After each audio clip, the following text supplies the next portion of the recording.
She played Minecraft once and she didn't want to harm So my animals. mission is to use the internet to build our next generation of conservationists. And I have not been doing this for all that long. Okay, I was born in 1998, so I will get that out of the way right off the bat. But I'll tell you guys how I got started. So I grew up on a farm. She's so good at talking in front of people, I would be shitting myself. And I always loved animals. So we had rabbits and horses and chickens and you name it, we had it, and I loved it. So then when I was 18 and in college, naturally, I got a job as a zookeeper. So I put on the safari outfit and I would bring animals like kangaroos and lemurs to schools and birthday parties to teach kids about wildlife. I really liked her hair blonde. It's a pretty cool job. It was really awesome. So then one night after work, I met some friends online who were live streaming themselves playing video games on Twitch. And I had no idea what that meant. But I learned that I could broadcast myself live on this website doing whatever I wanted. So I could cook, or I could sing, or I could play video games. And if people enjoyed watching it, they would send me tips, so cash. She's been on here on Twitch Actual forever. real money. And as a college student, that's pretty freaking sweet. So I started streaming to about 10 viewers at a time almost every day. 10? Then one night after one of these live streams, I got a call from a zookeeper friend. Bro, I wish I could get 10 viewers a day. About this red-tailed hawk who had been hit by a car and he needed help. So we brought Bean, that's what we called him, home to my college house, and I started to rehabilitate him in my backyard. So then one night I'm live streaming, I'm cooking, I'm talking about this new hawk in my backyard. And one of my viewers didn't believe me. They didn't believe that I had a bird in my backyard. And I could not have that. So I put my falconry glove on and I brought the bird inside to show them, of course, because I have a problem. And one of the people watching this stream made a short video of this moment and they shared it on Reddit and it went viral. So my viewership shot up overnight and I started live streaming Bean's rehabilitation process. See, that's the reason that live streaming for me is so fucking amazing, because like overnight her career, like her streaming career just started. Like, you know what I'm saying? Like if she didn't go live that day, that guy wouldn't, and like if everything didn't line up, like that guy who was viewing didn't get on that day and just decide to watch her stream and decide to clip her thing and then post it on Reddit, if she didn't decide to go live that day, like it all worked out in such a way where overnight she blew up. Need a wig and some titties? You or her? Because you have titties. I think she has a wig on. So I'd call him from his perch to my glove, and the people watching my streams started becoming as invested as I was in his recovery. It was like they were doing it with me, sort of, which was the coolest thing that I've ever done. And then eventually, because I was reaching so many people with Bean's story, the zoo that I worked at started allowing me to bring animals like cockatoos and reptiles home to present on my live stream.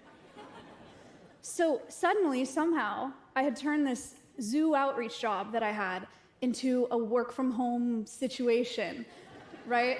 Which is awesome. But instead of reaching 20 kids at a time in a classroom, I was reaching thousands of people at a time. That's awesome, bro. Dude, So this was when it really clicked for me, right? I wanted to do this for the rest of my life. But I wanted to do it at a much, much larger scale. To get more viewers. So then 2 years later, at 22 years old, I came up with a plan, and the vision was to build an animal sanctuary that nobody visits, or at least not in person. So we would rescue animals and build huge animal enclosures, and we would live stream conservation education programs online. Such a smart idea. So people could fall in love with our animals, the way that they fell in love with Bean, that bird. Our animals would be able to reach millions and millions of people without having to meet a single one of them in person. And then, of course, I would fundraise all of the capital to do all of these things and build this entire facility in one single live stream, which is the craziest idea that I've ever had. But this is crazier. It worked somehow. So I'm live. If you didn't catch that, she's like, her idea was to do one live stream that funded her entire, like, construction and process of getting the sanctuary opened, and she did it. What? Streaming one day, and there's some. Oh, thank you. Whoa. I'll take the applause. Thank you so much.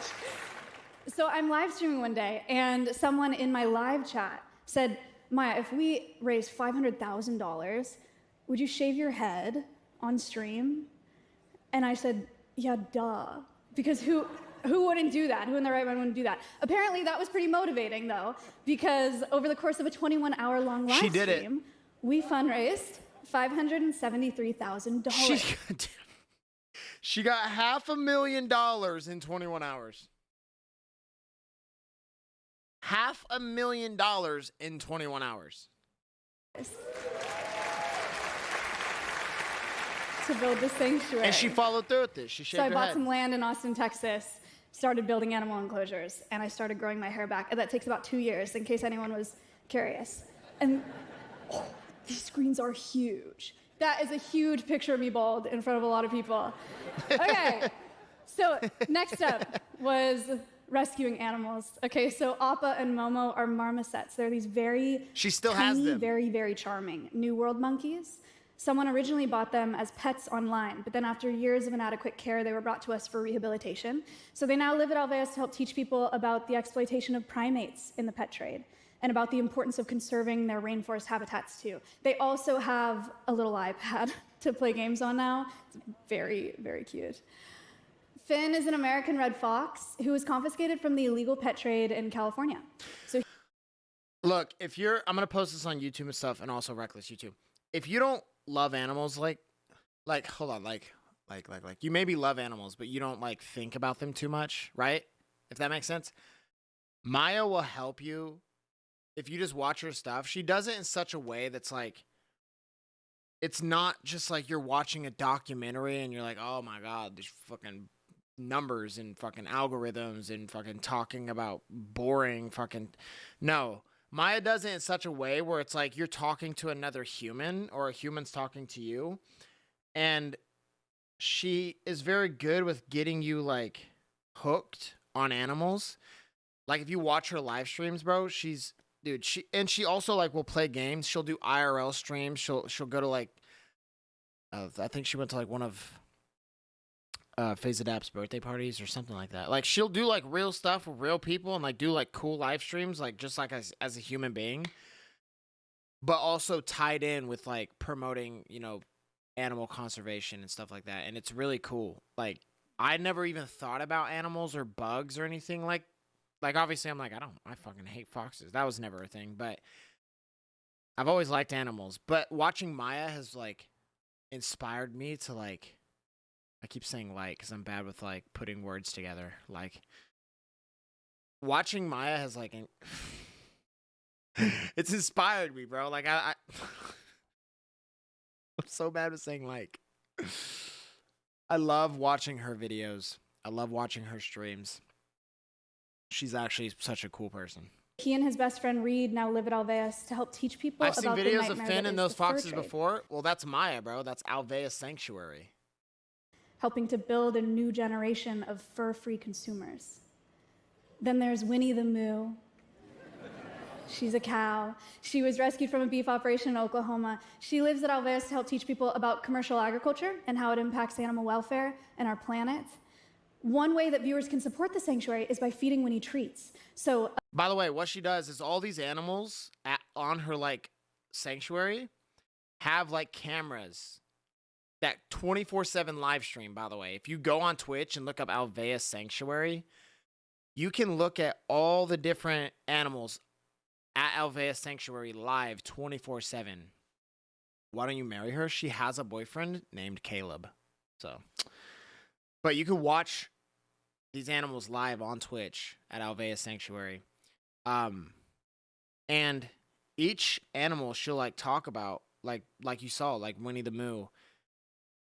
She teaches people on stream about why like beef farming is bad.